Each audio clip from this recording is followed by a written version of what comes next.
Now, we understand Florida is building a detention centre for undocumented migrants. It's been dubbed Alligator Alcatraz.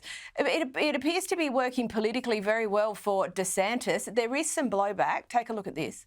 Wherever your spiritual place is, find it in your hearts to pray for these people who are lost so that they can become human beings again.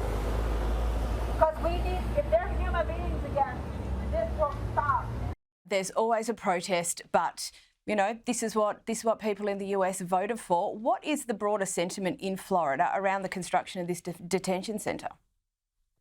Well, I do live in Florida. I live not too terribly far from the Everglades, which is where Alligator Alcatraz is going to be constructed there.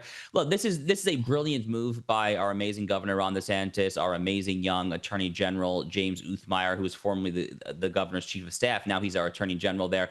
They're working hand in glove to get this thing up and running there. They're trying to do a number of things, but the number one thing that they're trying to do, Caroline, is to establish Florida as the red state that is most willing, able, and eager to assist President Donald Trump, to assist DHS Secretary Kristi Noem, to assist our so-called border czar, Tom Homan, in effectuating what Tom Homan has referred to as the largest mass deportation operation in the history of the United States there. Once upon a time, Florida was a swing state.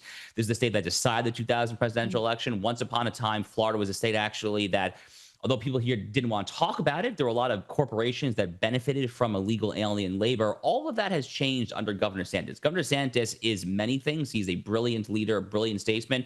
He is also very, very tough on the illegal immigration issue there. And he leads by example because the sentiment in this state has followed Ron DeSantis there. Again, this is a state that once upon a time was pretty split down the middle on the illegal immigration issue. But as DeSantis has just led through his rhetoric and his policies and just the way that he sets an example there, the people of Florida have followed. But again, I think the goal is really to establish Florida as the nation's leading red state, dare I say, perhaps even more so than Texas, which once upon a time was the nation's most iconic red state.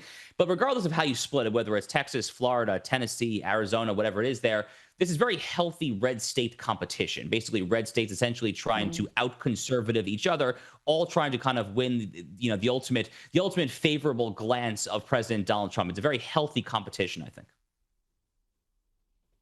Perfect. Thank you so much for your insights, Josh Hammer.